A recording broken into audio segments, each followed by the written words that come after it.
मुझे धमकी दी जा रही थी और जवाबी कार्रवाई में आज इन्होंने हकीकत में मेरी दुकान तोड़ दी और बिल्कुल आत्मघाती हमले हुए मेरे ऊपर।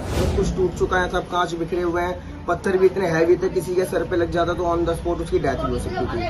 15 से 16 लड़के थे जिन्होंने पथराव किया, लेकिन पुलिस कंप्लेंट के अंदर भी वो लोग यूं लिख रहे हैं कि 2 से 3 लड़के थे और हमें अपना काम अपने हिसाब से करने दीजिए। तो मैं यहाँ झुक गया, मेरे चोट नहीं आई, अंकल जी के चोट लगी, एक दूसरा लड़का था उसके चोट लगी, कस्टमर के छोटे छोटे बच्चे थे, वो भी उनकी किस्मत अच्छी थी जो कोने में घुस गए। एक लड़के ने अपना नाम अभिषेक भी बताया था रिकॉर्डिंग में कि मेरा नाम अभिषेक नहीं, अगर मैंने कल तुम्हारे यहाँ पर गोली नहीं चलवाई या किसी का मर्डर नहीं किया तो। और दिल्ली पुलिस आज तक यही करती आई है कि जब तक किसी का खून नहीं हो जाता जब तक आंख नहीं खुलती है, और अभी लगता है कि किसी का मरने का वेट कर रही हो। नमस्कार, मैं हूं आपके साथ मैत्री पंत और इस वक्त आप देख रहे हैं न्यूज नेटवर्क इंडिया। जैसे कि आप देख रहे हैं कि राजधानी दिल्ली का तापमान जो है अपना पारा जो है तोड़ते जा रहा है, उसी प्रकार दिल्ली में आपराधिक घटनाएं आए दिन बढ़ती जा रही हैं। कभी रेप के केस हो गए, कभी और कोई दुर्घटना हो गई। उसी प्रकार अभी मैं बताऊंगी आपको कि कैसे एक मोबाइल शॉप के दुकानदार को करीब 20 दिन से फिरौती की मांग की जा रही थी, जिसकी रकम थी करीब 5 लाख रुपए। जिसके बाद जब इन्होंने उसका भुगतान नहीं किया तो इनको धमकियां मिली। कुछ युवकों ने, करीब 15 से 16 युवकों ने इनको अलग अलग नंबर से कॉल करके धमकियां दी और उसके बाद इनकी जो शटर है, जो यहाँ पे कांच है, उन सबको नुकसान पहुंचा है, जिस वजह से इनके परिवार वालों को और दुकान के स्टाफ को काफी नुकसान झेलना पड़ा। आइए बात करते हैं यहाँ के मालिक से कि क्या क्या रहा वो नुकसान। नाम बताइएगा। मैडम, मैं राजेश कुमार, मैं 15 साल से मोबाइल का व्यापार कर रहा हूँ, लेकिन मैंने अपनी हिस्ट्री में अभी तक ऐसा नहीं देखा जिस तरीके से क्राइम रिपोर्ट बिल्कुल इतना बढ़ गया है। मेरे पास 20-22 दिन से कॉल आ रहा था फिरौती के लिए, 5 लाख रुपए मांगे जा रहे थे मुझसे, जो कि मेरे ना देने के बाद इन लोगों ने बिल्कुल, कोई दिल्ली पुलिस का कोई किसी किस्म का डर नहीं है, किसी के अंदर कोई कानून का खौफ नहीं है, और छोटे छोटे युवक हैं जिन्होंने मतलब अलग अलग नंबरों से मुझे कॉल करके 5 लाख की डिमांड की गई थी, जो कि मैं ना देने के कारण मेरे को जान से मारने की और गोलियां चलवाने की और मेरी दुकान तोड़ने की मुझे धमकी दी जा रही थी। और जवाबी कार्रवाई में आज इन्होंने हकीकत में मेरी दुकान तोड़ दी और बिल्कुल आत्मघाती हमले हुए मेरे ऊपर। काफी सारे पत्थर है बड़े बड़े जो रेलवे पटरी पे यूज होते हैं, अगर शायद एक अगर किसी के सर पे भी लग जाता तो वो शायद उठ नहीं सकता है और शायद वो मर ही जाता। तो इतने बड़े बड़े पत्थरों से हमला किया गया और मैं बिल्कुल दिल्ली पुलिस की कार्रवाई से बिल्कुल असंतोष हूँ और बिल्कुल मैं बिल्कुल अनसेटिस्फाई हूँ। हमारे पास सीसीटीवी फुटेज तो है ही कि किस प्रकार इस दुकान को इतनी क्षति पहुंचाई गई है। उसके साथ ही मैं आपको अभी लाइव दिखाऊंगी कि कैसे, दिखाइए कैमरा पर्सन के थ्रू, कि कैसे यहाँ के कांच को तोड़ा गया है, कितने बड़े बड़े पत्थरों का इस्तेमाल किया गया है।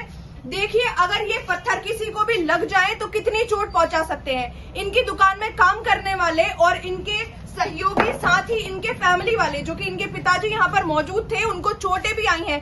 साइड वाले फ्रेम में आप देख सकते हैं इनकी पिक्चर्स, इनकी वीडियोस, किस प्रकार से इनके हाथ में इतनी ज्यादा चोट आई है। अब इसी के साथ मैं चाहूंगी यहाँ के काम करने वाले एक व्यक्ति से बात करना कि उनको कोई नुकसान पहुंचा या नहीं पहुंचा, क्योंकि ये उस वक्त इसी जगह पर मौजूद थे। नाम बताइए जी, मेरा नाम नितिन कुमार है। काफी टाइम से कॉल आ रहा था, फिरौती वगैरह मांग रहे थे, तो हमने इतना सीरियसली नहीं लिया। कंप्लेंट की तो पुलिस वालों ने तो बिल्कुल भी सीरियसली नहीं लिया, जैसे कुछ हुआ हो, ठीक है। उसके बाद फिर कॉल आया, फिर पुलिस वालों के पास गए, उन्होंने फिर भी सीरियसली नहीं लिया। कल रात को करीब 8:30 बजे के आसपास हम नॉर्मली शॉप पे खड़े थे, अचानक से पत्थर आप पड़ने स्टार्ट हो गए। कस्टमर्स भी थे, हम भी थे, सब थे, मैं भी था। वो तो मैं यहाँ झुक गया, मेरे चोट नहीं आई, अंकल जी के चोट लगी, एक दूसरा लड़का था उसके चोट लगी, कस्टमर के छोटे छोटे बच्चे थे, वो भी उनकी किस्मत अच्छी थी जो कोने में घुस गए। बहुत ज्यादा पत्थर लगे, ये देखिए अब सब कुछ टूट चुका है, सब कांच बिखरे हुए हैं, पत्थर भी इतने हैवी थे, किसी के सर पे लग जाता तो ऑन द स्पॉट उसकी डेथ भी हो सकती थी। जैसे आप सीसीटीवी में देखोगे तो 15 से 16 लड़के थे जिन्होंने पथराव किया, लेकिन पुलिस कंप्लेंट के अंदर भी वो लोग यूं लिख रहे हैं कि 2 से 3 लड़के थे और हमें अपना काम अपने हिसाब से करने दीजिए। और अगर आप चाहते हो कि हम गलत हैं तो हमें आप कोर्ट में प्रूफ कीजिए, हमें कोर्ट में हमारे स्टेटमेंट को चैलेंज कीजिए। हमें पुलिस में वहाँ पे जाके ये कहा गया जो है यहाँ पे पत्थरबाजी हो रहा था, 15 से 20 लड़के आए हुए थे, पत्थरबाजी कर रहे थे। मैं अंदर आया तो देखा कि क्या हो गया, ये इतने इतने बड़े पत्थर थे। उसके बाद पुलिस की गाड़ी आई हुई थी, उन्होंने जो भी वो अपना किए, जैसे भी से यहाँ पे हंगामा सा सुना। मैं भागते हुए आई यहाँ पे, आने के बाद जो है यहाँ पे देखा कि बहुत सारे जब मुंह बांध करके सफेद गमछे से लड़के सब थे, कम से कम 15-20 होंगे मेरे ख्याल से। कितने लड़के थे? 15-20? 15-20 होंगे, उससे कम नहीं होंगे, ज्यादा हो लेकिन कम नहीं होंगे। कम नहीं होंगे। हाँ, यहाँ पे एकदम से पथराव करने लग गया, एकदम भगदड़ मच गई। यहाँ पे रोड पे भी लोग बाग घबरा गए, सब इधर उधर भागने लग गए। और एकदम से यहाँ पे इतने दुकान में भी छोटे छोटे बच्चे थे, कस्टमर खड़े थे, वो भी घबरा गए थे। उसके बाद देखा कि कुछ तो लड़के इधर सीधा भागे, 2, 4, 5 लड़के गली में निकल के भाग गए वो लोग। तो मैंने रिकॉर्डिंग भी सुनी है। वो तिहाड़ से जेल नंबर 3 से कॉल कर रहा है लड़का विकी, वो 5 लाख रुपए मांग रहा है, धमकियां दे रहा है कि गोली चलवा दूंगा, ये करवा दूंगा, बच्चों को उठवा दूंगा, बीवी की शादी करवा दूंगा। मुझे पूरी खबर है कि कहाँ पे क्या है। तो अंदर आपको कैसा फील होता है उस समय जब इतनी अपशब्द भरी बातें आपको किसी के मुंह से अपने लिए सुनाई देती है? बहुत बुरा फील होता है, डर लगता है बहुत। अब ये भी घर से निकलते हैं काम के लिए, काफी डर लगता है। मैडम वो ऐसा था, वो अपने आप को रीशू नाम बता रहा था और वो ये कह रहा था कि मैंने डबल मर्डर किए हैं, 1 साल पहले डबल मर्डर किए हैं और उसके नाम पर मुझे 5 लाख रुपए चाहिए। मैं तिहाड़ जेल 3 नंबर से बात कर रहा हूँ और अगर मुझे 5 लाख रुपए नहीं दिए तो उसका परिणाम मतलब मर्डर करवा दूंगा, गोली या पत्थर चलवा दूंगा या बच्चों को उठवा दूंगा, इस तरीके की धमकी दी जा रही थी। मैं सारी रिकॉर्डिंग थाने में प्रोवाइड करवा रहा हूँ टाइम टू टाइम। डे 1 से मैं उनको सूचित करता जा रहा हूँ कि मेरे पास ऐसे कॉल आ रहा है और इस तरीके से आ रहा है। 20 दिन तक तो उन्होंने कोई कार्रवाई नहीं करी थी, 18 दिन तक। उसके बाद 3-4 दिन पहले उन्होंने FIR रजिस्टर करी है इस मामले पे। मैडम जी, मेरे पास 4 अलग अलग नंबरों से कॉल आ रहा है और 4 अलग अलग वॉइस है। एक लड़के ने अपना नाम अभिषेक भी बताया था रिकॉर्डिंग में कि मेरा नाम अभिषेक नहीं, अगर मैंने कल तुम्हारे यहाँ पर गोली नहीं चलवाई या किसी का मर्डर नहीं किया तो। मैंने कहा मैं नहीं दे पाऊंगा 1 रुपया भी। और मैं पुलिस की कार्रवाई से बिल्कुल असंतुष्ट हूं, इस कारण कि कल रात को मेरे दुकान पे पथराव हुआ और कम से कम 15 से 20 लोग थे जिन्होंने पथराव किया। मैं थाने में गया, थाने में कंप्लेंट की, थाने में वो अपनी मर्जी से 2-3 लोग ही लिख रहे थे, जिसका मैंने विरोध किया।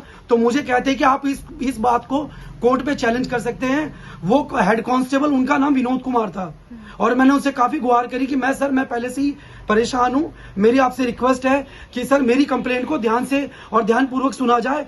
मैंने कहा आपको ये 3 लोग किसने बोले हैं जो आप 3 लोग लिख रहे हो? मैंने कहा आपको मैं वीडियो दिखा रहा हूं और उसमें जब 15-16 लोग हैं तो आप अपनी मर्जी से 3 लोग कैसे लिख सकते हो आप? तो उसका जवाब उन्होंने ये दिया कि आप कोर्ट में चैलेंज कर लेना। मैं हेड कांस्टेबल विनोद कुमार हूं, आपका जो दिल करे आप कोर्ट में चले जाना।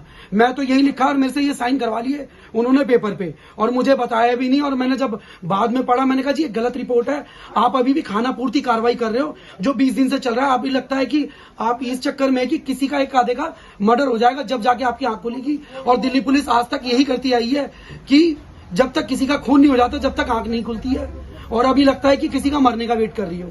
तो मैं यही कहना चाहूंगा। और दिल्ली पुलिस हाय हाय। यहाँ पे आई हूँ तो देख रही हूँ कि भीड़ भड़क्का लग रहा है, सारा टूट फूट हो रखा है। सारे हमारे पति और सारे यहाँ स्टाफ के आदमी बेटे उठे सारे घबराए हुआ। पुलिस ने आया लेकिन उन्होंने ज्यादा कार्रवाई नहीं करा और उधर जाकर के लिख दिए हल्के में और सुनवाई नहीं कर रहे। कल रात को उन्होंने आके जो है शीशे उसे सारे पत्थर 15-16 लड़के थे, शीशे वगैरह तोड़ के और चले गए। फिर हम लोग थाने गए, वहाँ कुछ भी नहीं हुआ। वो 2-3 के लिख रहे थे नॉर्मल। फिर हम जब आपने उनको बताया कि 15 से 16 लड़के हैं, उसके बाद भी उन्होंने 2 से 3 लड़के ही मेंशन किए। हाँ, 2 से 3 लड़के का ही मेंशन कर रहे किए हैं। फिर बोले सुबह आओ, अभी जो है ये पेंडिंग में है, अब देखो इसके बाद क्या होता। आपको भी चोट लगा? हाँ, हमारे को चोट लगा। ये रहा एक बड़ा सा ही टाके लग गया। बड़ा सा एक ही टाके यहाँ लग गया।